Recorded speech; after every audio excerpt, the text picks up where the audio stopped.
Hello, ladies and gentlebots.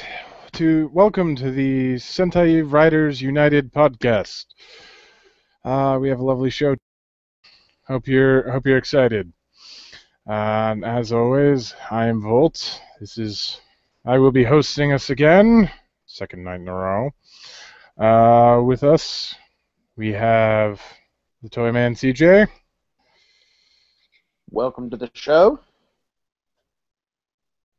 And following, we have Thomas the Toku Buster. Hello, everyone. And as you've probably already noticed, we're kind of short-manned again tonight. Yes, again, for the second time in a row, unfortunately, so herm. A couple of our guys have been busy. School getting ready to start back up. It happens. But moving on. Can't dwell on the past. Only move forward. We have some pretty good news here and there to hold you over till we get to the main topic here. First thing we're going to talk about is the Power Rangers Dino Charge cast reveal and a few things that have been being said since then. We'll get into those after we talk about the cast reveal, because this is kind of a major cast reveal. Just gonna put the image here up for you. Oh, there you go. I think I'll go last on this one and let Thomas or CJ talk about it. What are your thoughts? Go ahead, Thomas. I think the cast reveal is interesting, to say the least. I wasn't much of a fan of Kyryuger in the first place, but from what I have been hearing about Dino Charge, whether it be the cast or other news, I'm actually kind of hopeful, which is very odd for me to say for a Power Ranger show, but I'm actually somewhat hopeful on how this thing is going to turn out with, I think, Judd Lin is part of it. And hey, Frogs is in here, oddly enough. And he's back out again. Okay, weird. Okay. Either way, I think the cast is pretty cool. The only thing that I think really stands out among everyone are two things. One, that being the Blue Ranger. I think his name is the actor's name is named Yoshi, I believe. And that the reason that stands out is because I'm part of a group called Facebook Rangers, and he's actually a very big hardcore Power Rangers fan and Super Sentai fan, like very hardcore, like a lot of us fans are. So to have him as one of the Rangers is pretty interesting, to be honest. So that's really nice. And then the other standout, of course, is the pink, because this is the first instance of an African-American Pink Ranger, which I think everyone who's been seeing this news has been pretty much going nuts for. So, yeah, I don't really have much to say beyond all that. So, what are your thoughts, CJ? I mean, actually, I like the diversity that they have, and actually, if I remember it correctly, I would have to find the thing, but I vaguely remember seeing an article up where the Blue Ranger person, Yoshi Sudarso, actually was a suit actor. So like for Power Rangers. So like any of the extra scenes that get recorded that are not part of the stock footage in Japan, he's actually been one of the suit people. I remember seeing it. I can't find it I don't remember it right off the top of my head, but I do remember seeing it. So that's actually a pretty cool. That's actually a pretty interesting development that he's actually going from being just a suit actor to being a full-on actor in the series. Which, if I remember what was said in the article, it was something along the lines. He kind of wanted to bridge, at least for this generation, he wanted to bridge the gap between the stunt acting and the actual acting. Basically, I think he's saying that he's going to be his own stunt actor, like a lot of other people have done before. So, to me, I think so. So I mean that's an awesome thing. I like it. Yeah. I will say my thoughts in a moment, but we have a frog. The frog is in the house. Ribbit. I'm really sorry. I fell asleep watching Ryukendo. Oh, hopefully that doesn't mean anything. Yes, We'll forget it. I'm really tired from work. Yeah, no. Yeah, It's normal. that's excusable. We're mostly talking about the Dino Charge cast reveal at this point, if you want to note anything. Well, guess what? I saw him in person. Heck yes. That's right. You were at Power Morphicon, were you not? Yes, I was. Oh, God, hold on. Give me a moment. I put on my headphones. Oh, so unprofessional. How dare you? Yes, how dare thee not put on thy headphones? I can give him time by talking on my own thing. First and foremost, there are only 2 white guys. Yes, That's the first thing you bring up. Okay. And you know what's really funny? I bring it up enthusiastically too, because this is a really diverse team for once, because we have what seems to be a Hispanic red. No, apparently he's white. What? The red? Apparently he's white. No, he looks pretty darn. Yeah, he looks kind of Hispanic, or even maybe a Well, little bit. his name. He's just really tan. Well, no, it's. I wish I could remember his name right now. In fact, it's probably right down here somewhere. Brennan Magia. Yeah, that don't sound super white, but who knows? Doesn't sound Spanish. Doesn't sound Hispanic to me, and I'm Cuban, like 100%. So. It sounds kind of Indian to me, actually, slightly. Yeah, Well, depends on what you mean by Indian. Good point. Who knows? And then we have. This is actually not very new because we've had this quite a few times. Blue is Asian. Yeah. Yes. But he's a fan. Oh yeah, Yeah, no, yeah, and we talked about there's actually another story that broke actually today that's really cool, which is he did a Twitter picture of him in front of like a big Stegosaurus statue doing the Kyoryu Blue pose. I remember seeing that. Same And here. a Kyoryu fan in Japan retweeted that to Nosan's actor, who then tweeted the guy directly. That wasn't today. That wasn't today. Wow. That happened over slowly. He posted the picture last weekend, and then Nosan just replied yesterday. Yeah. Nice. Yeah, and then what is it? Yoshi Sudarso, he then retweeted Nosan back. I think, what is his name? Yamato Kinjo, I think is his actor's name. I think something like that.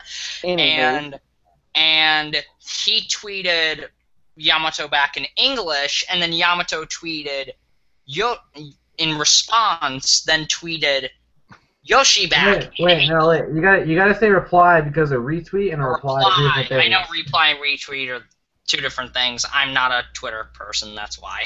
Sorry. Yeah, But he replied back, so that's really we basically had a small conversation. That was basically Nosan giving his blessing of the character, which is awesome, especially for a fan, for someone who is a huge fan.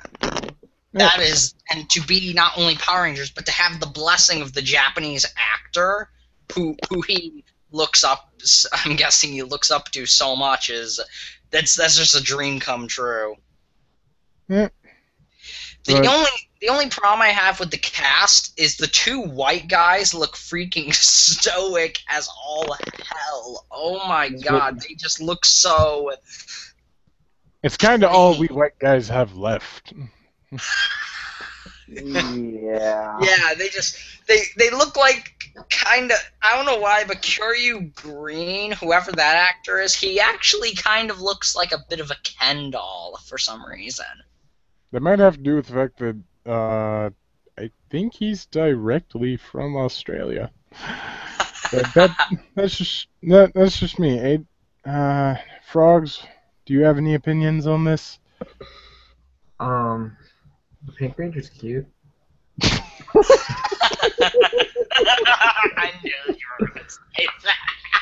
Oh, Hi, everybody. I'm Frogs. I just woke up. He's fashionably late to the party. Fashionable. No, it's only like, what, 10 minutes? That's fashionably. You know, you work severely, like 20, 30, 40 hours late. We can forgive 10 minutes. All right, cool. Yes. Either way, though. But yeah, no. If that's it for everybody, we might as well move on to what is actually the major, gigantic, megaton bomb of news that we've gotten, which is Drive! news about Drive. Yes. Yes. I guess Toei just couldn't hold their load in. Okay, way to go that route. Alrighty then. Yes, definitely. Oh. Whoever wants to go first, go first. I say Adrian.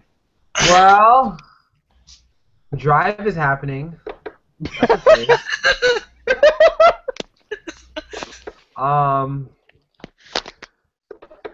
Do we need to send you links? Let's see. Oh, no, I'm on the link. Let's see. I had a good day. I had Panda Express for lunch. I watched some Ryukendo. And Drive is happening. Yes, Drive is happening. What's the thing now? That is, Ah! Alright. Okay. Okay. Time to get on my harp. No, I'm going first. May I go, or who do you want? No, you cannot go first because I haven't finished. So I think Drive looks cool. Thank you! Somebody agrees with me! Yeah, I think he looks cool, and I want the show to be good. And, I don't know, the back of the suit looks like the bottom of a car. Let's clarify something here. I think Drive looks cool when I mentally remove that tire from him. Yeah, we all get tire for the love of Haruhi. But the problem is we have to harp on the tire, because if Mr. Frogs, if you are done, may I take the soapbox? No. Let me say one thing.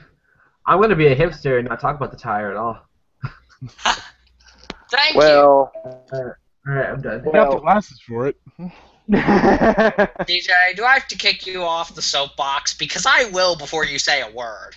Oh, Hey. you're gonna have to try. But anyway, so my Who's go. hosting? All right, I'm I don't going know, to who simply is? say this. I am the with host today. I am So with we're gonna Volt. let CJ go.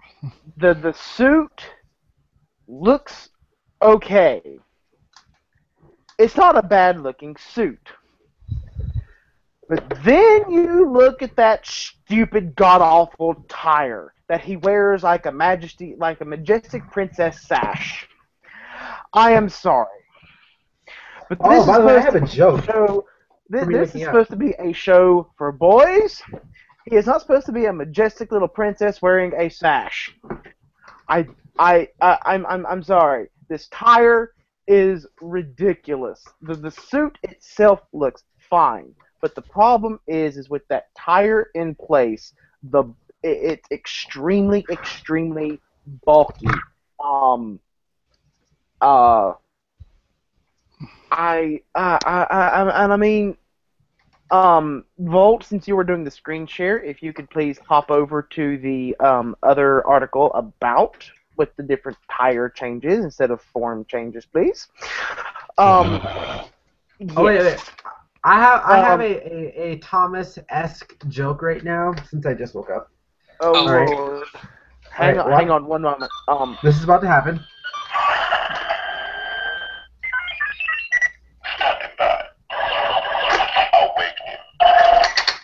Hey, Awakening.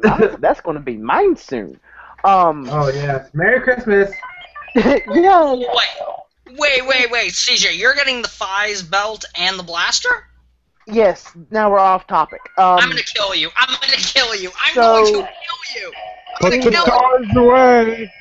So anyway, I'm gonna kill you. anyway, Thomas. So if you look at what we are seeing right now on the screen share, you will see that as of right now, we have no definite confirmation of a form change. All we have is a tire change. And we have seen 3 tires. So we have the green one. Oh well, 3 extra tires other than the regular princess sash. So we have the green tire that's all spiky. The orange thing that just looks It looks like an excavator's wheel. It does. And then if you look further down, we see a purple tire, which just looks like a purple version of the regular tire. That's supposed to be his ninja tire. No, it's got spikes and everything too. The thing that bugs me is it looks like he's freaking removing the tire and throwing it, but then the tire's still on his chest. I'm just sitting here like, whatever. Instead of a boomerang, it's his boomer tire. Yes, I read there. I think one of to sum up the thing with the tire. Toei is currently stuck in this thing where they have to like beat us over the head with the show's motif in every way possible. I mean, it goes back to Forze and the rocket ship head, and how it's like he's an astronaut, therefore his helmet looks like a rocket ship. Ew. And it's just like. And then of course you have Gaim. And it's the fruit theme, and the fruit becoming the armor. Wizard kind of has the motif. It's not as prominent per se though. No. As prominent. It's there, just not as prominent. But then you look at Drive. I mean, the fact that his costume, if you see right there, looking at his big head, he has a spoiler on his helmet. I don't have a problem with that. His visor looks like headlight. They're not bad. It's just, again, we get it. He's a car. His thing is cars. I'm still expecting him to be the one to turn into Trideron, not have. Oh my God! I really want that to be a thing because I just kind of now want to go right into talking about some of the news we got about the cast behind all this, because we pretty much have Riku Sanjo writing writer again, which he wrote Double. He also wrote Kyoryuger, and we got his producer for Kyoryuger with him, and we have the guy who directed the cult hit, even though it's so super recent, Akiba Ranger. And yes. Akiba Ranger. Though I would bring out my memories now, but if I said I would, but I know if I did, you guys would kill me. I want to kill everybody right now, but we're bickering. So I just woke up. to me right now, the way I see Drive is Riku Sanjo just kind of going, I really liked that Axel character I wrote for Double. I'm gonna give him his own show. Because we've learned about the guy in the Drive suit who is a police detective who caused his partner to be heavily injured with no chance of recovery, and that this caused him to be transferred to the Special Cases Division. And he has a thing for cars. Okay. Sorry. Why does this sound like Kamen Rider meets the guy from Initial D? I love Initial D. Initial D is my shit. Oh my god. Okay. Talk about Initial D and his music for days. But don't get me started, please. Volt, you just made me have an eye. Okay, so he is a detective. Yep. Who moves to special cases because he killed his partner. So well, not killed. He got him injured, and there's no chance for him to recover and return to duty. And so now he has to drive down the Aki. No, what I was going to say. So that's the reason why Philip was not in the Heisei versus Showa movie.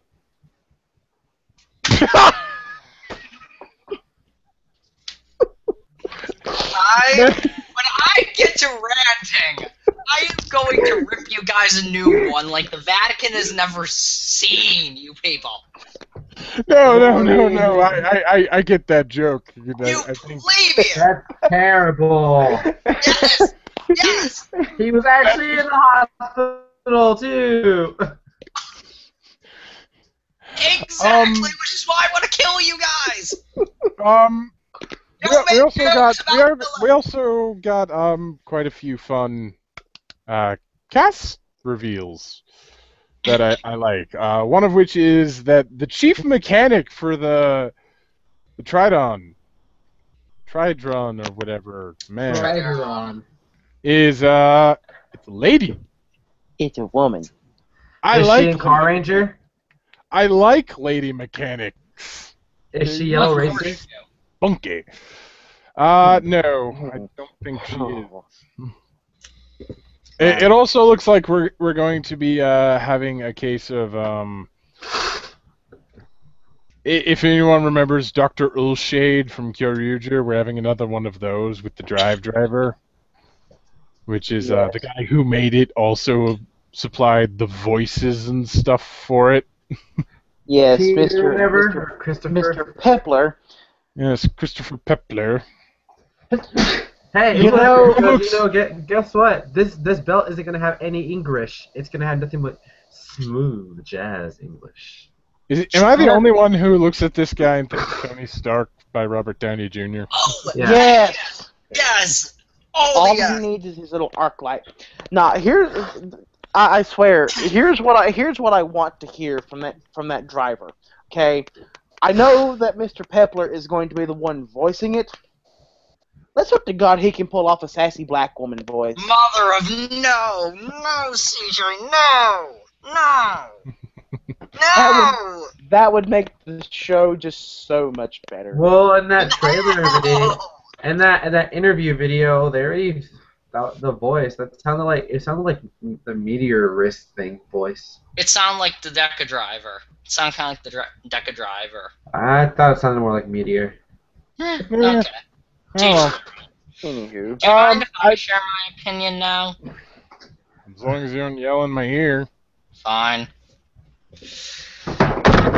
Well, while these guys have been harping on the suit and pretty much harping and making jokes galore, I'm going to be serious and say, despite the fact that, yes, they're hammering in the motif, if you want to call it, despite that, I think the suit looks cool. Yes, the tire, at least from the side, looks bulky. I will admit, from the side, the tire looks pretty bulky. But beyond that, the tire is not that bad, and it doesn't not look like a princess sash, CJ. I beg to Kill the differ, but outsider. go ahead. Let's see. I like how when I heard about the detective thing, the whole the detective idea, and then how Riku Sandro was writing it, I immediately did think double. But and here's the thing. Of course, no. But the thing that I'm thinking of is when I see the scans of like the tires and stuff, I think this is going to be like if you mix. This is going to be, I think, the perfect mix between Double and Forza, I believe. In the sense of Double with the detective style, and yes, I know you guys are complaining about, oh, Philip Deus Ex Machina, whatever. I'm going Space to Google. screw you, but but in general, I'm actually pretty interested in the story here and how it's going to mix kind of the elements of Double. But when I'm looking at the design, I really do think Forza, because yes, it hasn't confirmed. It hasn't confirmed that there are going to be form changes, but seeing that Sorry. Man, Thank you. the noises. Thank you. Oh boy. But I'm really sorry. no, it's fine. It's fine. But the thing that I'm thinking is that yes, there's been no official confirmation of form changes, but it looks like to me like we got the scans all the way back in what was it, maybe June or July, of what the driver, and there were silhouettes of figures, and one of them was called Type Speed, one of them was called Type Wild, and one of them was called Type Technic or Type Technique. I don't know what it's supposed to be called. But what I'm assuming is it's going to go the Forza route, where most of the cards are going to be used to change things with the tire and give him new abilities, kind of like the modules and the Astro Switches. But then there are going to be specific cars that are going to give him form changes, which is why I say it's going to be a mix between Double and Forza, especially because this does seem like a relatively lighter series, not something that's really, really light, but something that is relatively lighter than what we've gotten with Gaim. So I think having that mix of Double and Forza, I think is actually going to be pretty interesting. And I know we haven't talked as much about this, but I like the idea of the Roy Muto and what happens with them. All of the stuff with that, with the villains, and all of. I don't really know how to describe it, but I really like the ideas of the Roy Muto, however you pronounce that. So that's pretty interesting. The villains are pretty interesting from what I'm seeing. The suit actually looks pretty cool, besides the tire from the side. I'm not going to complain about the tire because we can't really fix that at this point. And I'm pretty excited. I'm pretty excited how everything's going to work out. So hope and pray that it turns out to be a good show. Please, Riku Sandro, please do well. That's all I ask. Please just make good characters, good fights, good themes, a good ending, and I'll hopefully be satisfied. That's all I want. So also, he can take your money. Oh, and take my money as well. I'm probably going to be buying Drive stuff, depending. I know I will not. Anyways, though, who wants to... Does anyone want to speak now? I've gone on my tirade. I'm trying to think here. Majority-wise with everything, I really hope this works. On the whole, it looks like it's going to be light. It does not look like it's going to be light with like some of the little trailer clips we got that showed, how shall I put this? An entire world being bombarded? I do not think we're going to have lighthearted when there's a world being bombarded. But who knows? I might be wrong here.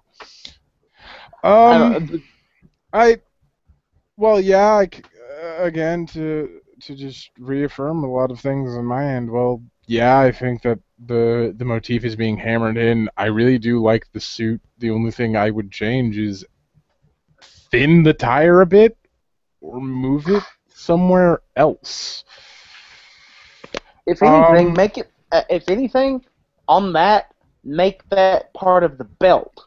Like, make that the actual belt of... Like a strap. Yeah. And now that I'm looking at the head just a little bit in that little visor mouth combination area, a little more color. To show designation of what's what, because the way, yeah, because I'm seeing what you're seeing. I think it Looks a like lot. one solid piece. And to me, that's a little meh. As for everything else with the story, the writing, and everything, I'm actually really excited. When I hear Riku Sanjo doing detective things, I'm very much I get excited for possibilities, but I also get worried because of something that Thomas did say. I did find Philip to be a bit of a Deus Ex Machina, solve the case for me, please, with Space Google. And I really don't want another one of those because I want like an actual detective drama mixed with Kamen Rider. Agreed. Kind of in a way, Frogs. Yes. Didn't Fies have a bit of that at times, where they had a bit of a mystery to solve? Kinda, yeah. Basically, like whenever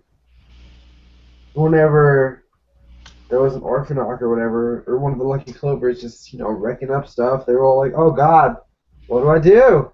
And usually what they did was they'd either talk to Kiba Yuji, and he'd probably give them some advice, and that usually helped Takumi or whatever figure something out.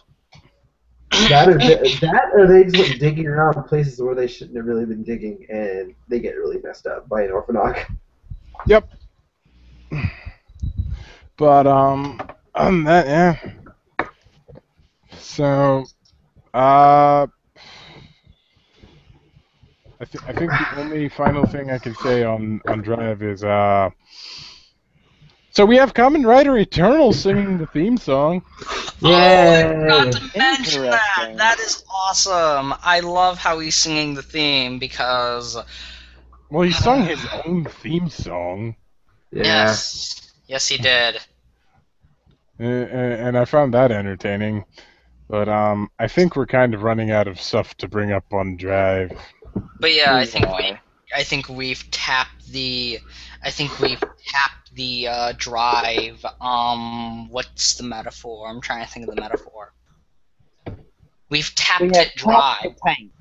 Yeah, we have tapped the tank dry, and I think we are hopeful that everything will work out. And if it does, great. If it doesn't, then Oh boy. But hey, I will say, the one last thing I'm going to say, though, about Drive is that it's going to have some hopefully, pretty darn big shoes to fill.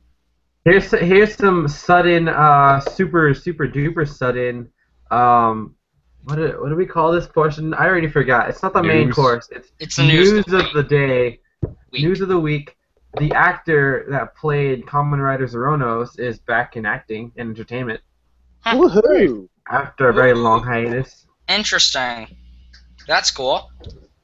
Glad to hear that because he was killer. Turns out he. Sorry. What? No. I was gonna make a joke that it's like turns out he's the surprise final character of Kind. Alrighty then. Oh God! Please no, please. I would actually like to see that. I would too. So he might actually come back as Zoronos one day, maybe. Who the hell knows or cares? Because I don't. Hopefully. It'd be cool. It would be. But yeah, Anyway, Volt. I think that's about it for all the news.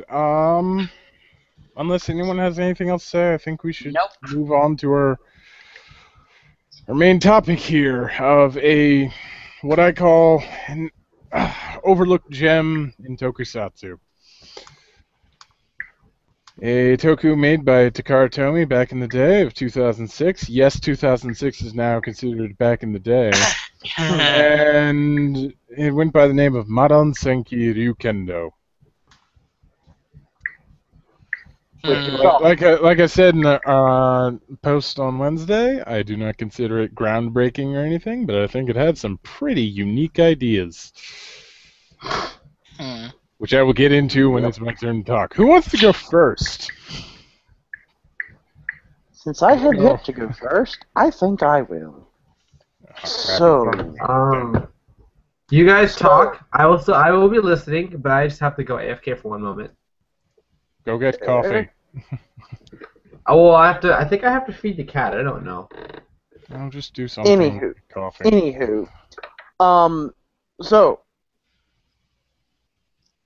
just looking at it from a broad spectrum, it is similar to Sentai that we have seen. Although to some degree it would not be considered well, no, never mind. Well, never mind.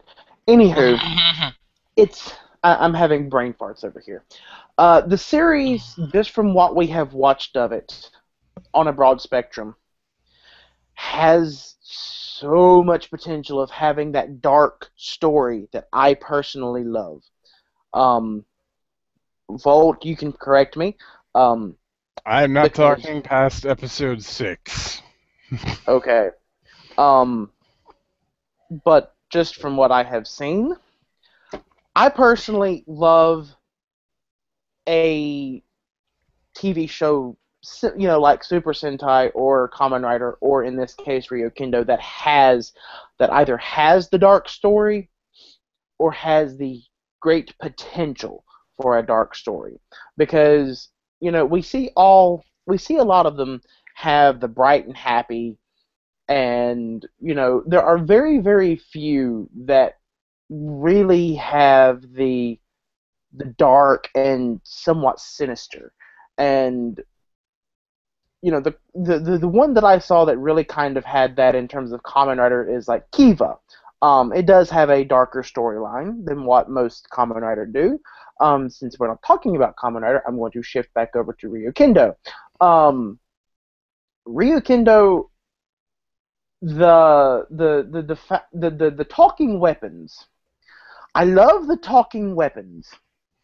And I like how everything is very inwardly based, especially like controlling the what are they called? The Jamanga? No, not the Jamanga. You're talking about the we're totally not the imps from Go-Go 5, but we're very close cousins. No. I'm talking about the motorcycle thingies that they can summon. Oh, the Duo. Yes, those things. Or the Beast Kings. Yes. Those are inward. Those are basically. It's not like I can say, "Hey, go do this," and it would automatically go do it. Each one of them has even though I don't think they talk, at least up to this point, they do not. Okay, you'll at least go that much for me. It's not about you go do this and you go do that, and they're submissive. As Volt called them, they are the Beast Kings. They are the king of whatever it is that they are. And so, at least with the one that we see that Kenji gets, the Brave Leon, it's flat out said he has pride. And so pretty much you have to be on a level where you can control that pride to get him to do what it is you want him to do, as we see in episode 5. So the story, the story is fantastic. The way that me personally being a lover of keys, the way these keys are used for their form changes, heck yes, and their attacks. I like darn near everything. Do what? For darn near everything. Pretty much. You would almost think they have to use the keys to eat, but we won't go there. The overall, and I'm just putting this in a major nutshell here, We'll expound on this later. I figure. I am going to be watching more because, like I said, this has the potential for that dark story that I just absolutely love having. I love dark stories. I love the way they go. They always take you for twists and turns that you do not expect. And to me, the twists and turns that you get in those series make it a good series, at least to me. I like the twists and turns. But a lot of people don't. They like it to be straightforward, and they like to be able to see, they're going to go do this, and there's going to be a new plot arc, and there's going to be a new plot arc. I'm okay with it, but I love the twists and turns that come out of left field, and you're just like, holy cow, I did not expect that to happen. And Ryukendo has the high possibility for that. I'm going to be keeping watching this and see where this goes. I'm done for now. Thomas? Essentially, CJ covered pretty much all my base points. Funny enough, he stole every bit of the thunder I had. It definitely does have potential. It definitely does have the potential for darker stories. Though I will admit, definitely watching, there were, especially in the first episode, I will say specifically, it does seem very kind of, a little bit bright and happy, it looks like, and it definitely, but I think it does have the potential to really go darker, and it definitely shows that potential further along in the other episodes. For some reason, I don't know why, but two things kind of strike me with this as well. Two other things. And it's that you mentioned the whole thing with Go-Go 5 and all. What is it? The foot soldiers are kind of like Go-Go 5. They look like distant cousins of the imps. The reason I say that is it almost seems I know it's not really the whole family thing, and it's funny how we covered Go-Go 5 last week. So, well, according to the podcast right now, covering last week with the last part. Okay, you know what I mean. Mm-hmm. But it's kind of funny because I do get somewhat of a Go-Go 5 type theme from the villains, especially when I hear the whole thing about minus energy and stuff like that. Immediately when I think of minus energy, I immediately think, oh goodness, this is getting into Go-Go 5 territory. Oh goodness gracious. I don't know why. But talk. It's gonna be fun. And then definitely, I will admit the camera style, definitely, because of the fact that even though it was made in 06, like, the camera style in 06 for Sentai and Rider had just upgraded to HD with Kabuto and Bokenger, so they look a little different than stuff beforehand. But definitely this really gives off a very, if I'm looking at the camera style, very much if I'm going to Sentai, if I'm thinking Sentai, very much an Aba Ranger, Deca Ranger, Magi Ranger vibe. Just from the camera, just from the quality of the camera and the way the shots look, it definitely has that early 2000s feel. If I can interject something real quick, sure. the thing that going on the camera thing, what it made me think of was it made me think of Kuga and Agito, because I've seen clips of the fight scenes in like Kuga and Agito, and even stuff between like Kuga and Dino. So yeah, Kuga was first. So between Kuga and Dino, you have that real. It's not edited. It's like they just straight up shot it, and that was it. Because and it's not even really the camera angles per se. It's the kind of filter that's used. Definitely. In that regard. So, and that particular kind of filter makes it look like it's actually happening in front of you. You don't have that. You don't have that aspect of, oh, I'm watching a TV show. It's more like you're about to get hit across the face with a freaking sword if you're not careful. Yes, of course. I would have to agree with that, which is what is something that I really do like about the early 2000s style, somewhat as opposed to actually the newer style that's been going from '06 on for the past almost decade or so, with the HD and the widescreen and all of that, that sort of thing. Though I do like the upgraded camera quality of 2006 onward, but I still would agree with you on that, CJ, for 2005 under, and Ryukendo definitely has that vibe to it. And I could understand, I could understand why they had that kind of camera quality, not only for the sake that it's a smaller production, but just for the sake of the style of the show as well. So that works. I sort of like the idea of the whole sentient type thing with the Geki Ryuken and the other stuff like that. Madan Ryu. Yeah, the Madan Ryu. Yeah, I like the idea of the sentience of those, and that's a pretty interesting idea. And really, overall, there's not much I can say, but I do really think the ideas are interesting. And I think it definitely, as CJ already put, has a lot of potential for darker and more complex stories, which is what I want in a show. I like to have that potential there. And this is a 52-episode series. It actually runs a little bit longer than most Super Sentai and Kamen Rider series do. So that's actually surprising. So this definitely has the potential for longer series. And why are you nodding your head like that? Because I've seen this whole thing, so... What? I've seen this whole show.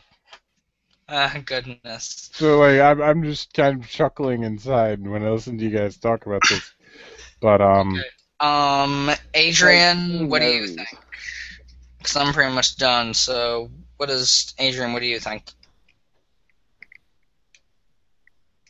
Oh, now he's frozen. Never mind. Well, first, if I could unmute, that'd be nice. Okay. Yes. There we go. First thing, as soon as I saw this, I saw the film quality and stuff. First thing I said to myself, I just looked it up right now. I was like, what was airing at the time? I was all like, I said to myself, this was airing at the same time as Kabuto, wasn't it? And then I looked it up and it was, and I was all like, son of a bitch. And then, but that's really it. That's really it. The film quality was weird, even though for it airing at that time, because Kabuto was really good. And it also doesn't help that this is the first Toku that I believe Takara Tomy filmed. Yeah. But when I was watching it, I saw a lot of elements of a lot of different things. I definitely the talking weapon guardian things. I was all like, Garo.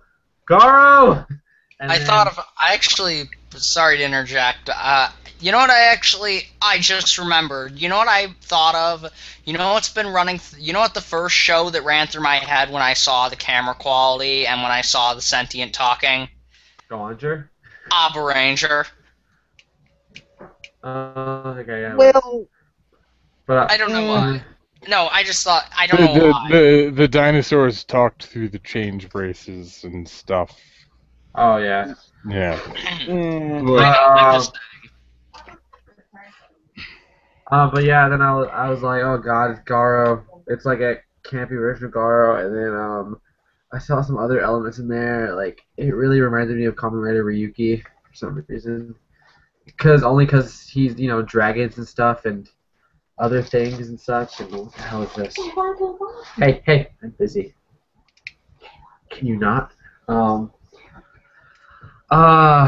then I don't know. It was pretty cool. I like the weapon. I like the voice of the weapons or whatever. Gekiryuken and Goryugun. Yeah, it was like fire form, final key, final attack, something. I don't know, man. I legit just watched most of it today. No, I watched the first episode last night, but then it was too late, so I had to go to sleep because of work this morning, and then I watched all the way until episode 4.5, and I fell asleep. So I don't know what happened. I don't know what happened after that, but I mean it was pretty cool. Episode 2 was definitely like it was out there. That's the one that stood out the most because I was like, Oh man, I actually feel bad that you didn't see 6 because that's the one for like a couple points that I bring up that's really fun. I mean, I liked episode 2. See, I do like happy, fun things, Noah. Oh no, this show's comedy is great. I think my favorite scene in the entire show is in the first episode where the entire town's police force set up this barricade at the bridge, and they're like, "The demons are coming! The demons are coming!" And then here comes Kenji. And then the demons come up behind Kenji. And Kenji's just like, "Aw, hell." No, he's like, I saw that and I thought he was already Ryukendo. what's going I on? was like, why aren't you transforming? No, yeah, I saw that. When I saw it, I was like, why aren't you transforming, dude? I thought he was already Ryukendo, but he wasn't. And then, I don't know. I thought it was okay. I might continue to watch it. Depends on what my schedule looks like and how I feel that day. Those certain days coming up, maybe. But yeah, that was I really liked it when they transformed and the dragons came out. And that was really cool. Yeah. I was like, why don't most shows do crap like this? What's the hell? It's because at this current moment, Toei is just kind of like, we have money, but we don't have money. But like with Ryukendo, it's funded by Takara Tomy, and like Takara handles Transformers in Japan, and well, Tomy has this entire. They're kind of rolling in it. And What'd you say? Takara Tomy is like this like merged entity between two really huge toy companies at a certain time, and it's basically like, yeah, we have a couple billion we can throw at this. Let's throw a couple billion at this. Oh yeah. Well, kind of going off that, what it makes me think of is it literally gives you the idea that the human controller and the weapon are completely merging together to work as one, because you see the dragon pop out of the gun and you see the dragon pop out of the sword, and it doesn't fuse back with the sword or the gun. I'm compiling the words. No, it goes on the body, and it combines with the body. So it really gives you the idea that the two entities are having to work as one, since of course the gun and the sword are sentient. Again, this is a case of I'm the only one who's seen the whole thing, but that's because in some ways my standards for television is a bit lower than most, so I gave this show like full attention. But as someone who has seen the whole thing, I will tell you this: you're onto something there. I guess. May I actually interject something, actually, that I just remembered? I'm sorry, I just remembered something when you said you're getting there.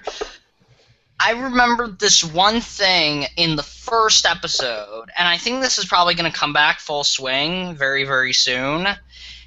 And it's that they say that, Geki Ryuken chose this person, and then they say the line that his life would be at stake, I believe. Well, yeah, he's being a hero of justice now. He's a henshin hero. He's gonna be I thought it was something else. No, the line is Geki Ryuken has chosen him, send it, and the guy who has the magic wand is all like, well, I can't guarantee that he'll survive, and it's like, send it. I'll take responsibility. It's one of those, and they're really fun. I just thought it was in the sense that there's going to be like some other consequence that's going to come from him using the Geki Ryuken. See, that's where I'm kind of trying to remember things, and yeah, I'm not getting anything in my head right now. Again, I watched the show a couple of years ago. I remember some things fondly and some things not so much, which I think I'll just like kind of forcefully segue into my thoughts of this show, because watching it again in earnest the way I did really brought back a lot of my love for it because of a lot of just what it does. But a great example of this is I believe they talk about Gurren Ghost in the beginning. Yeah, I'm really sure they talk about the Jamanga's big boss. Because while watching it, I was like, ooh, I can't wait for them to get to that part. So I kind of miss a few things, but so how to put this? The Jamanga are causing chaos and stuff to have the citizens of Akibonicho have negative emotions, which produces minus energy, which they gather for the revival of their great leader.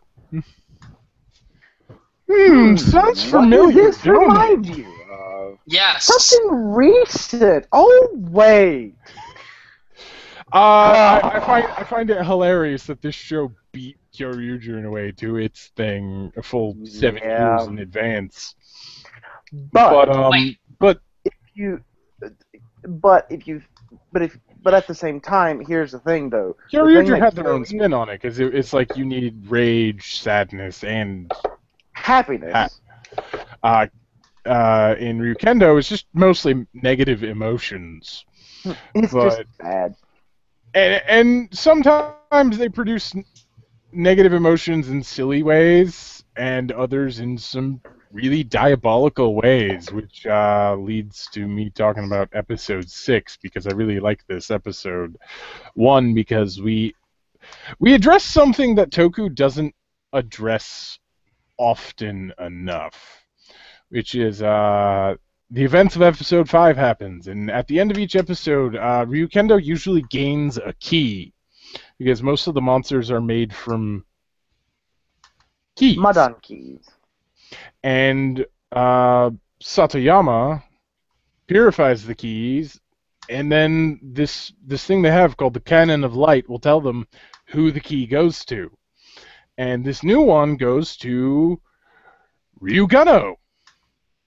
It's the first key he actually gets, and it is the Dragon Cannon key, which they spend the beginning of the episode talking about, saying it allows Goryugun to fire 100 dragon shots at once. Jesus! And Kenji's like, oh man, that sounds strong. Ryugano really got a great power-up, huh, son. And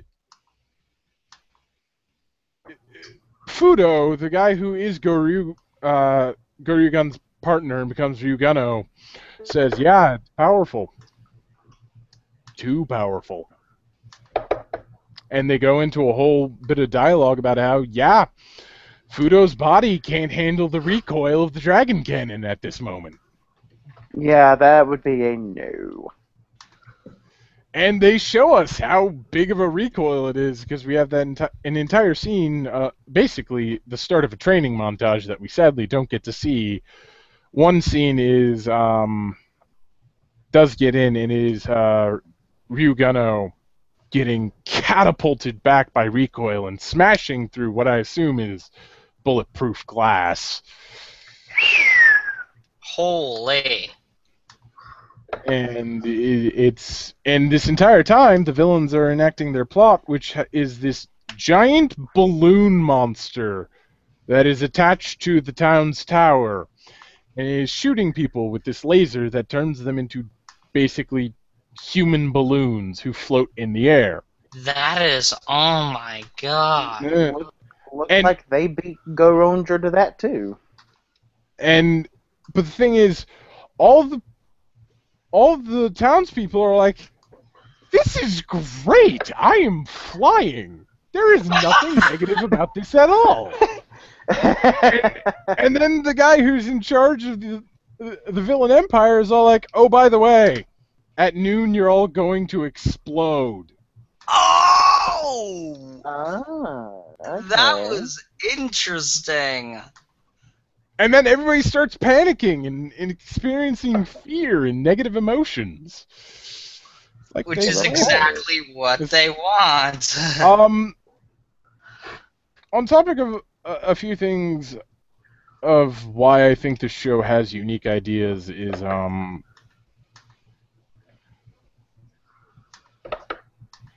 actually, wow, that was a weird segue, and my brain derped about it. I was going a mile a minute there.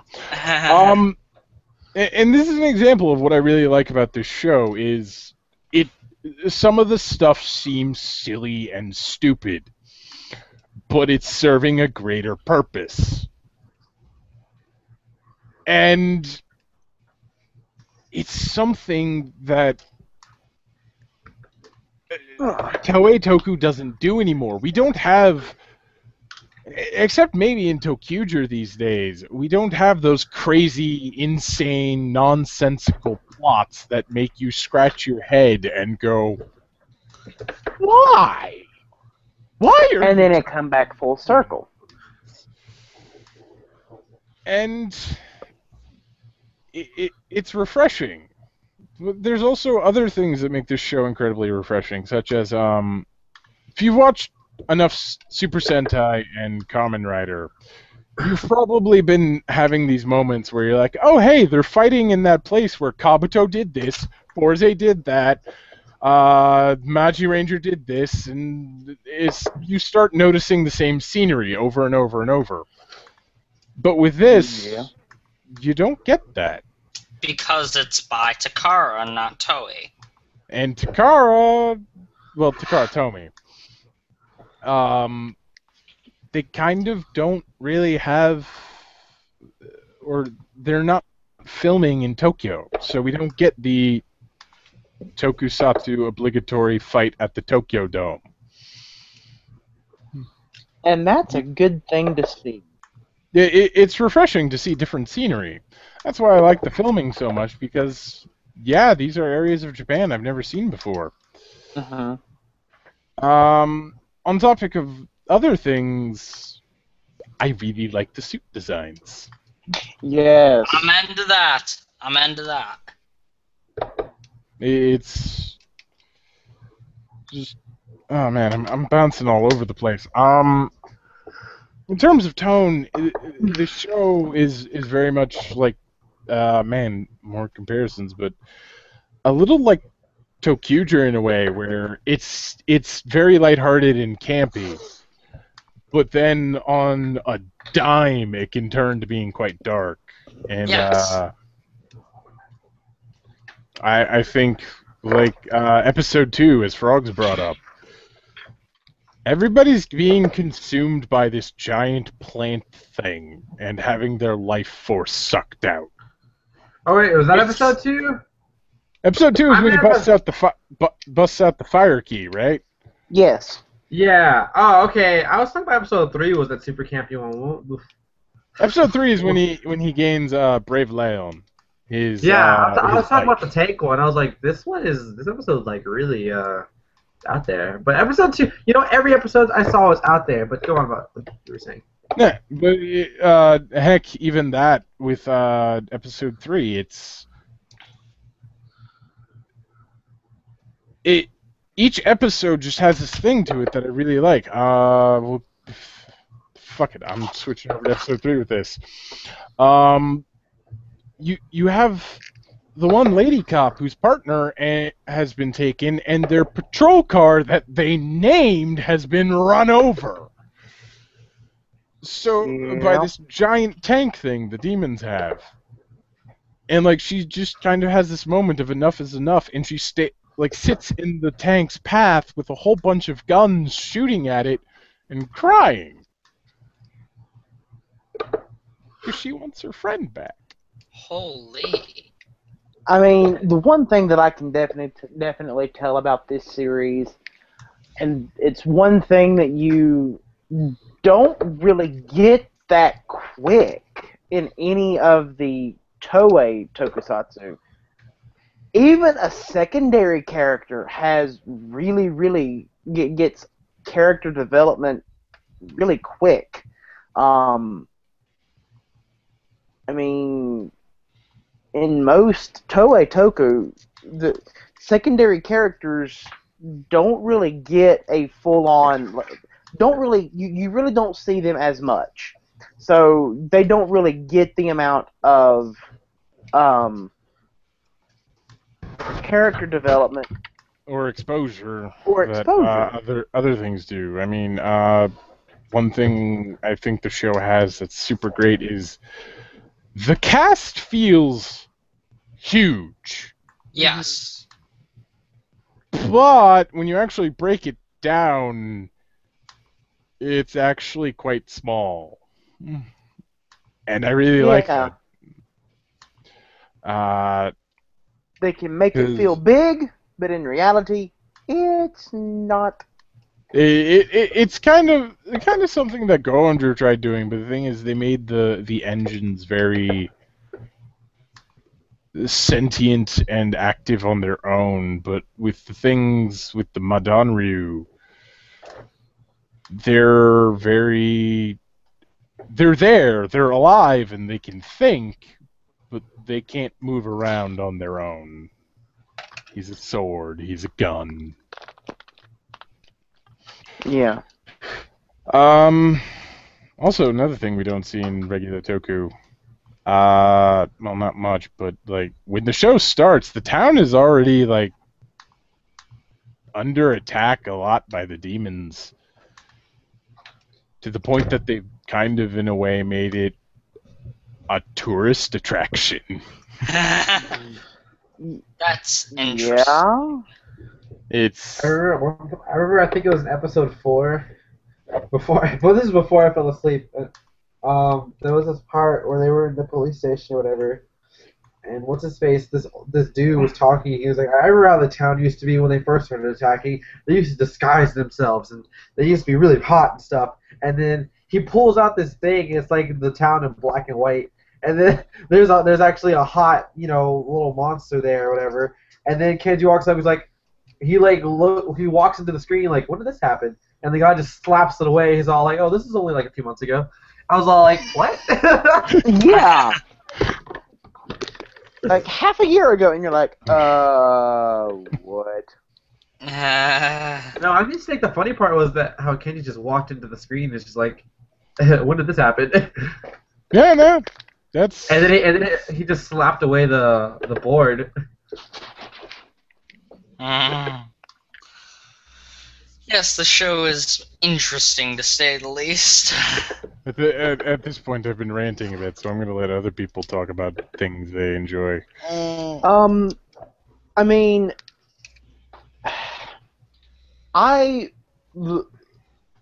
okay.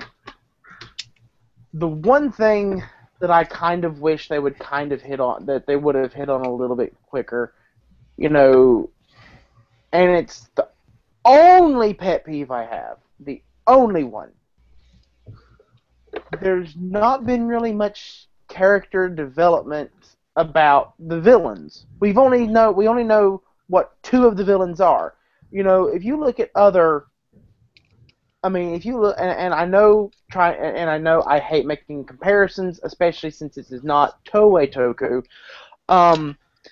But if you look at Toei Toku, you within a very short amount of time, you have some development on who the villains are. Okay, so we did Go-Go 5 last week.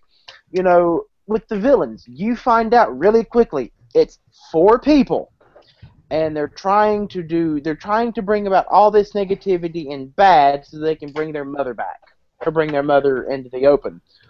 Yep. With Ryukendo, you don't have that.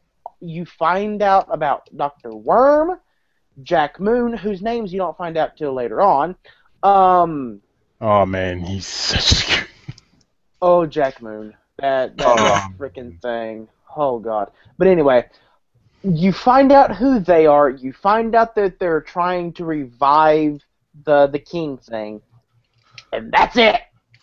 It's like, Daimao Gren Ghost, I believe, or Gren Yeah, Ghost that's is the his name. yeah, That's a that's mouthful. it. Yeah, try saying that 3 times fast. Don't do it. Don't do it.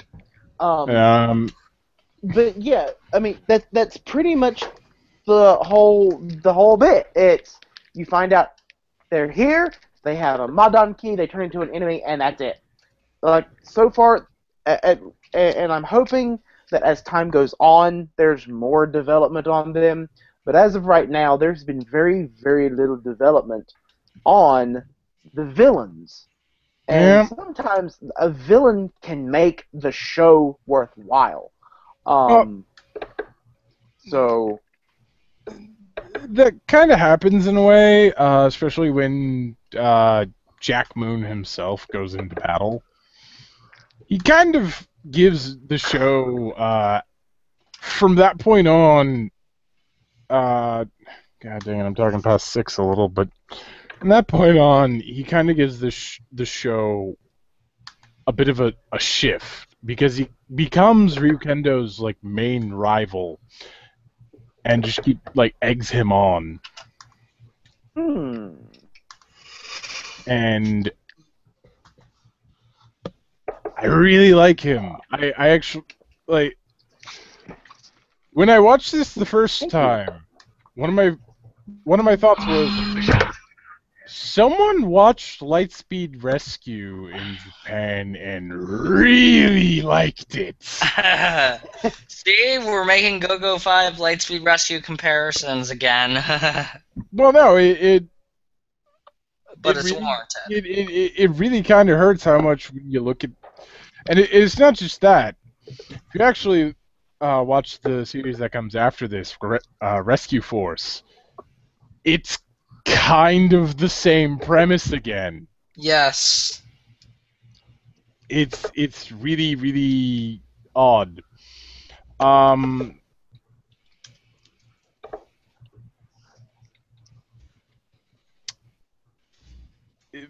like the thing with Jack Moon and Dr. Worm is, while they don't have much character development, they have a lot of character presence for me. Because even while Dr. Worm seems very, I think I'll use the term meek in some cases, he is a bit of a very serious threat. I mean, while Jack Moon is what we look at as the first effective assault by one of the villain's generals, it is technically the second, because the first is Dr. Worm taking his tank out for a spin. Oh, the tank. That tank did a lot of damage. Oh, yeah. I thought it was weird how the Ryuguno, right? That's his name? Ryuguno, yeah. How he just kept chasing him around the town. I'm all like, what is happening right now? Well, it was, they had a plan with, for like, Kenji as Ryukendo to use Brave Leon to create like a pincer maneuver, but the thing is, Brave Leon wasn't listening. He was getting dragged around by the other police ladies, and he couldn't transform, and just he had to buy time. Yep. But yeah. There is another comparison that I've seen some people, when they talk about Ryukendo, make, and I can't deny this. The show takes a lot from Blade. I don't know how to refute that point. Oh, we have those newbies that haven't seen Blade, though. Well, I'm working up to it. Well, it's kind of like this. You have Fudo, who is the veteran, who's been doing this for a while, who's red, uses a gun, and man, you sound a lot like Garen. Garen. Oh goodness, Garen.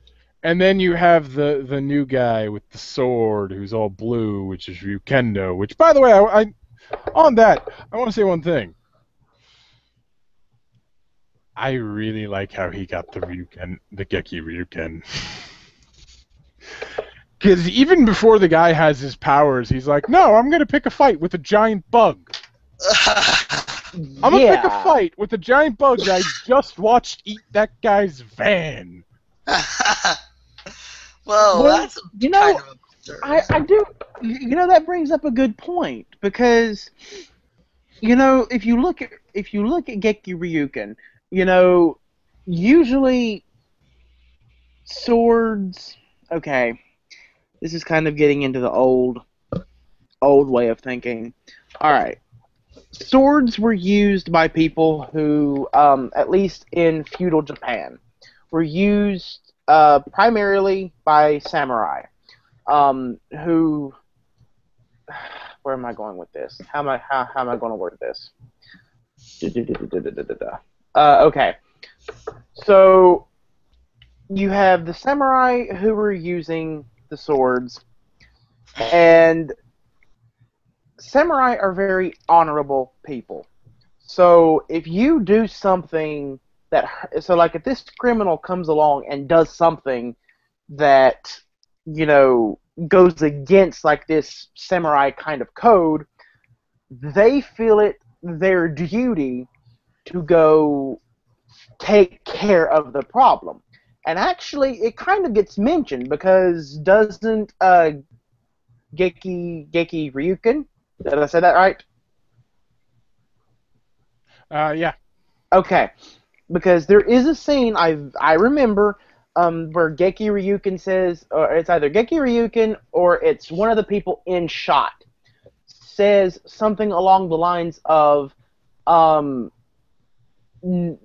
something about his grandfather's his heritage with a sword.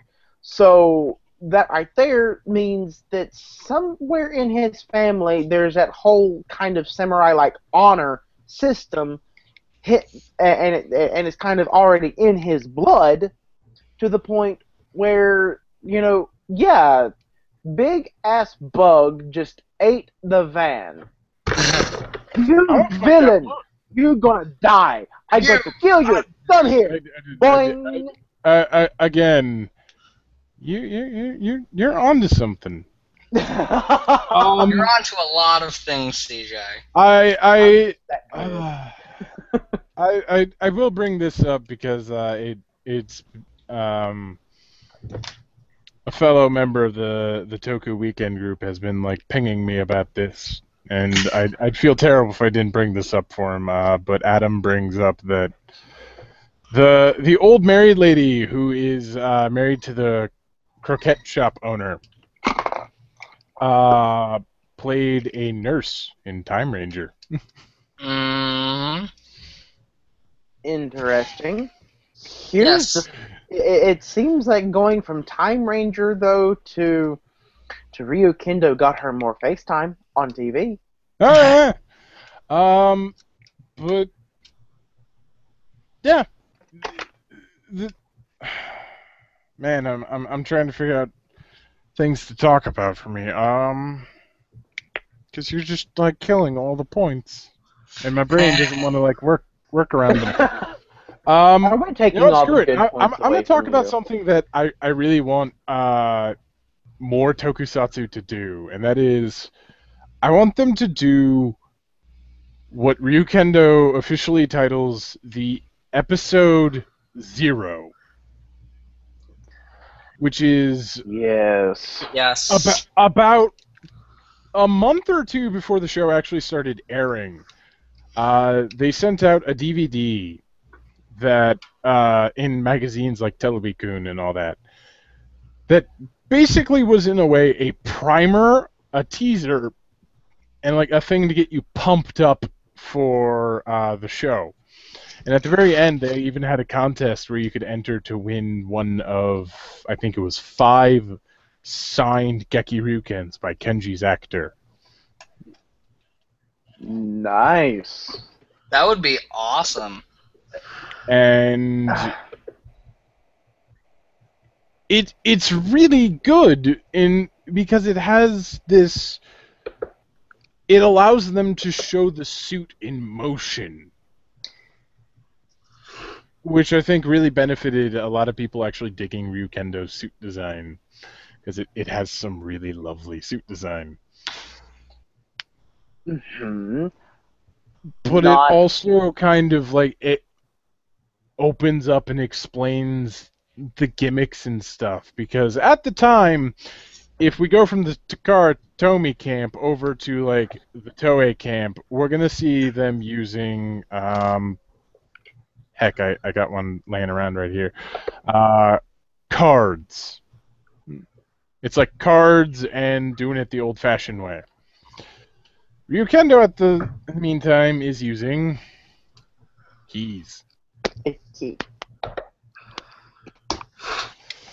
Which is kind of weird, but the gimmick works, and I really like it. And it's kind of, I see it as a little bit of a precursor to what we call the Astro Switch toy thing, where it's just like a toy that you don't need the main thing to actually mess around with. Kind of like how I don't need the shift changer to mess around with my turbo key. Yep. Because I can just keep doing that. And Who is it? Why? It's God. He's calling to tell you that this shit's boring. No, it's Geki Ryuken knocking on your door, telling you you're the chosen one. I'm not gonna be mean. Never mind. I am legit just kind of running in circles in my brain on what to talk about, because part of me inside is really just want to be like, I want to talk about that and that and that, and all of that happens in like 30 plus. Yeah. Anywho, this is what we get. We probably need to do a continuation on this one. Actually, we're gonna have to watch the rest of the series. We've been promising that for so many, but if you want to, yeah, for so many. But it's like for this one, maybe we should really do it then. I'd be okay with that. Yeah. Does anyone else have anything to say? I don't know. Frogs Anyway, have been super quiet. Well, I fell asleep. I'm what? I still saw 4 episodes. I saw 4.5. I'll bring up a topic. I saw like 3.5. So that means you saw like halfway through. I fell asleep right before he went to water form. Like right before. That means you can kind of comment on this, because here, this is a thing that happens in 4 that I really, really enjoyed, which was the monster of the day for 4 was not a monster. It was just a powered up yeah, I know. Little mook. Yeah, I got that part because I fell asleep right when he was fighting him and losing.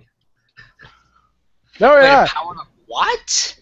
One of the little trooper guys that they have that are the cousins of the imps. That's the monster for episode 4.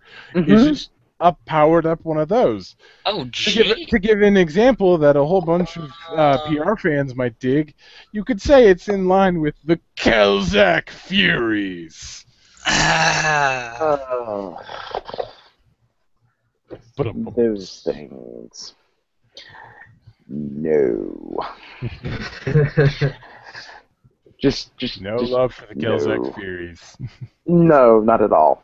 I mean, I guess I like the ending theme of the show. That's it.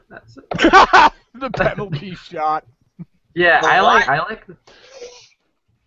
So the ending, the thing that the little creeps are doing, where they're like standing in a line in front of the goal, like cupping their junk. That's in soccer what's called a penalty shot.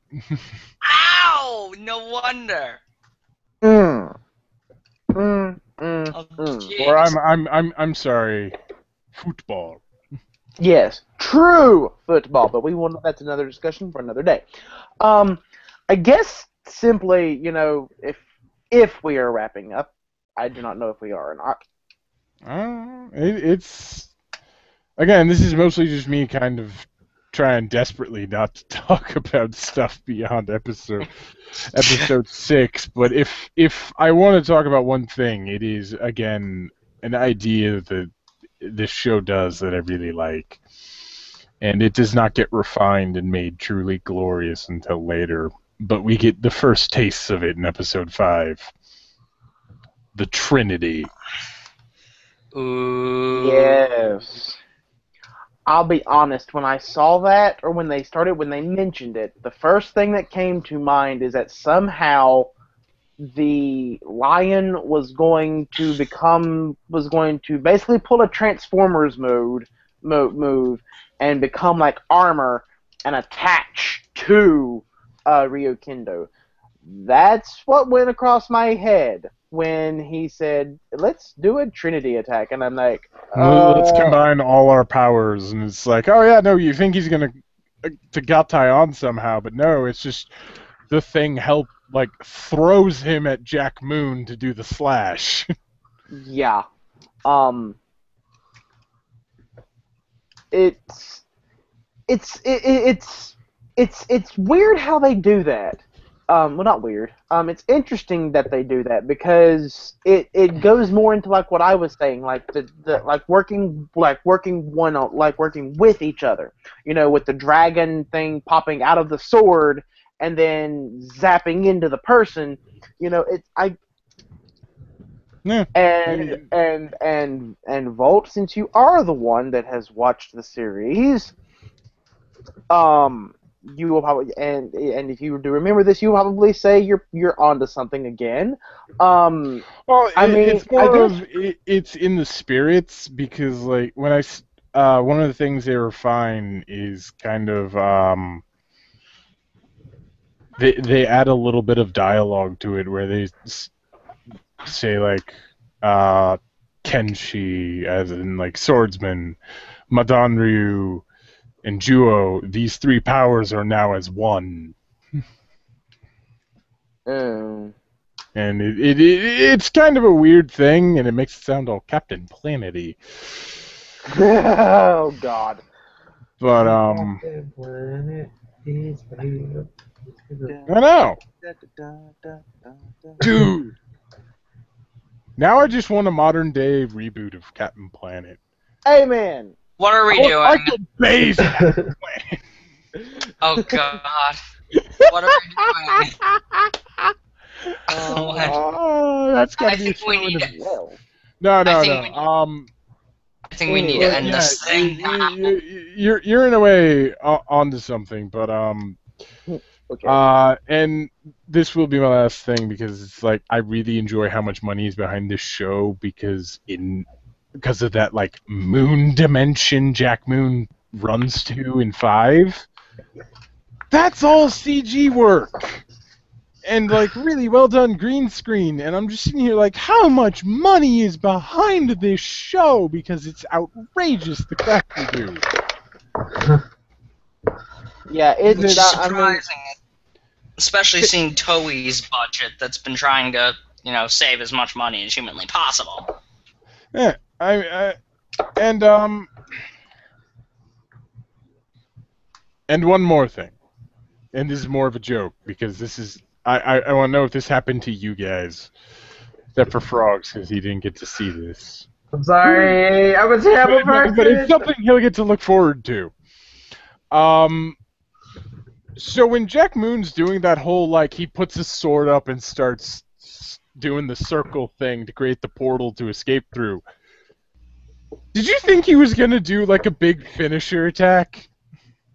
Part of me. Yes. Yeah. I mean, he already had like a quarter moon attack, a half moon attack, and so New moon slash. Yeah, the new moon. Yeah. So I'm like, Here comes the full moon.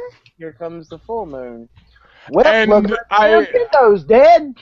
I was watching this episode with friends once, and they had that too. And then when he vanished into the portal, they're like, What?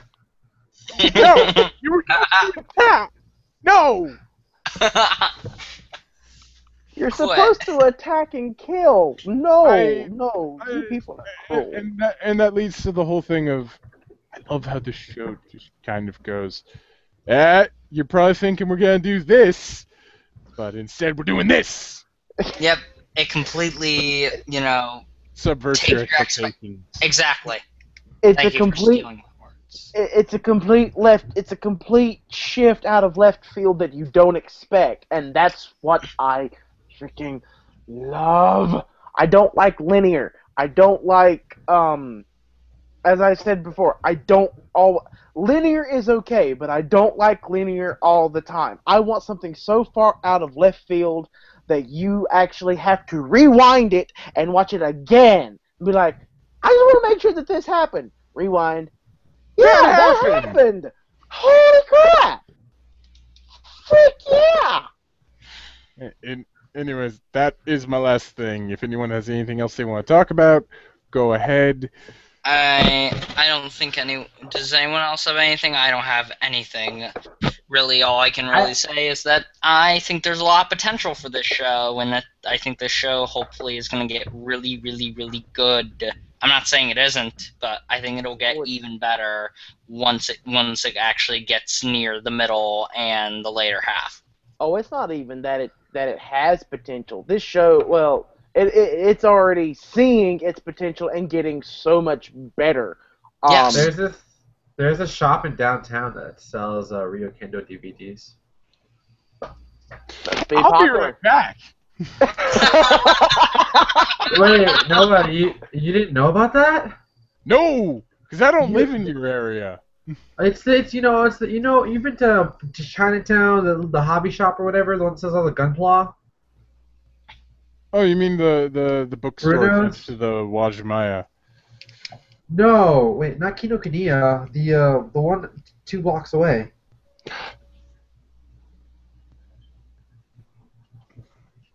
You know what I'm talking about? It legit. The window was covered in Big Arts and Gunpla. When you walk in, What are there's we Gunpla doing? everywhere. Oh, you're talking about the International Hobby Shop. Yeah, now I'm gonna go there, and I haven't been there in months. Oh, well, no. Next to the cash register on the other side, there's a box full of DVDs, and inside is free? one of the is Ryukendo. Are they free? No. Damn it. If you go on a weekday while Bruno is there, if you pay him cash, he'll give you he might give you a discount. If not a discount, he won't charge you tax at least. Okay. Okay, now it sounds like we're going on a freaking drug deal. All right, let's move on. Back on topic. Does anyone have any promotions that they want to do? Other than the normal stuff. Normal stuff, I guess. Let's talk Toku. Episode 3, I guarantee you, is coming finally pretty soon because since I have a tiny bit more free time, I've been editing it more and more. And, Frogs. Stop. What? You're worse than me. You're worse than me. No, well, I mean, don't you not have content out yet at all? I don't have any content at all because my computer's been freaking crappy. Shots fired! Shots fired! I mean, I'm programs, and I've been getting ready for school. Gosh darn it! I'm going back to school in 4 freaking days. According to I at least have some content out, and I'm releasing more pretty soon because I'm finally done editing it. After 2 months. It takes me a while to edit my stuff too. My stuff's All right. complex. All right. Before it only took me about a week or 2. This one took me 2 months to edit. Okay. Let's move on. It's okay. I'll do mine because I know CJ and Noah, you guys probably want to do yours soon. But yes, Toku Buster, links down below, DeviantArt, YouTube channel, etc., all down below per usual. Yes, now that, as I said, I have a new computer, but I've been preparing for school, and I still have a few more programs to get on this thing, and it hasn't been as good as I've wanted to, but I'm hopefully going to be getting this stuff done. Now that I have a double driver, there's actually a bit in the review I can do now. So, CJ, don't make that face. Don't make that face. Don't make that face. Don't make that face. Stop it. But yeah, Stop it. that's pretty much it. So hopefully soon, at some point, I'll get content out. I swear it'll be better than anything Let's Talk Toku puts out. No, I'm kidding. Ooh, shots fired.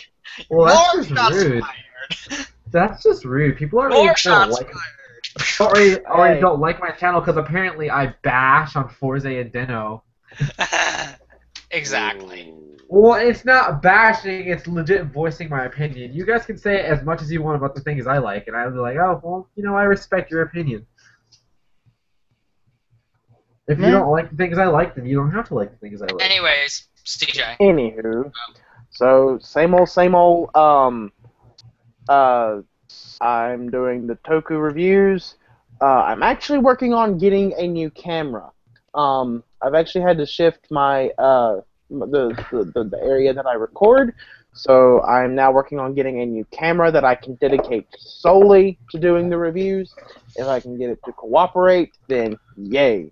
And once I get that figured out, I will have more reviews coming up. I will be sending out a picture on my Facebook page of what I have reviewed and what I have not, and there'll be a contest. Well, not really a contest, but just more or less a poll to see, hey, what do you want me to review next that I already haven't done? So, yeah. You'll also be reviewing a whole bunch of other new stuff that you'll be receiving in the mail within the next month. Uh-huh. Darn you, If y'all CJ. have- Darn you if so y'all much. haven't I want to learned steal yet, your clock. Now, if we want to talk about drug deals, you can let's do. Mr. Frogs here has become my new dealer. Yes. I wouldn't put it. Okay. I wouldn't talk about it like that because now it sounds like you're about to rape him. No, not that. DJ, No, by no, the no. way, I'm gonna send an assassin after you once you get your Fi stuff, and I'm taking everything you have. Yeah. Oh, he's getting all of the Fi's gear. Oh. Fi's Edge, Fi's Blaster, Wait a Fi's minute. Belt. You like somehow get Philippe's Five stuff? Yep.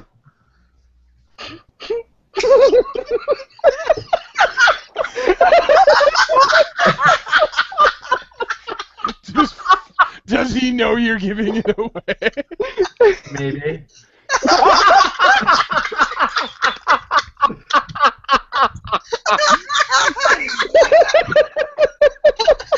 Cougar thumbs up! Cougar thumbs up! Okay. I'm gonna just do this and get mine out of the way. Like always, if you live in the Puget Sound area, me and my dad run a freelance IT business.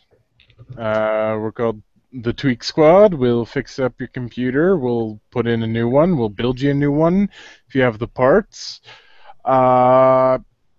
If we can't fix it, we'll recommend new ones that will meet the same expectation at a incredibly affordable price, and a multitude of things. You can email us with problems down at our email address, tweaksquad@outlook.com, or you can look us up at tweaksquad.net. That's about it for me. Yeah. Ow, ow, Yep, ow. This is what I've done. Well I done. laughed so much that I slipped down my chair. Oh, goodness. Quick thing. Pretty much everything CJ is actually buying for me right now is all Philippe's.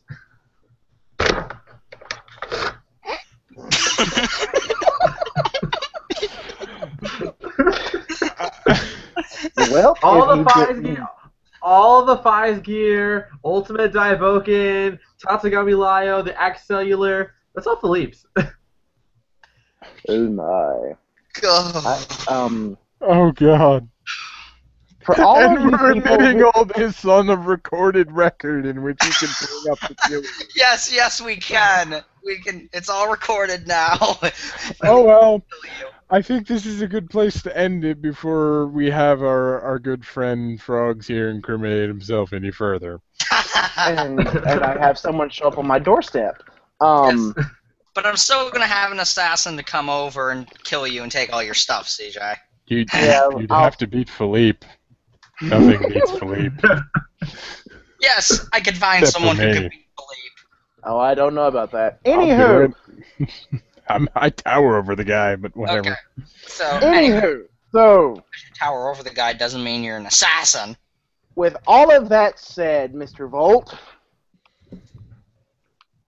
I think it's about time we wrap up. Okay. I think so too. So, thanks for joining us on this trip down miscellaneous Toku Road. Who knows, we might go down it again with a continuation or something else. I mean, it's not like Toei makes all the tokusatsu in the world, is it? No. No. Fortunately. Very fortunately. Yeah, no, at this point, Ultraman and Subarai are holding on by a thread. Yeah, don't even want to go into that right now. Anyways, Anyways, we're gonna sign off here. You all have fun. bye. Bye. Oh God, no!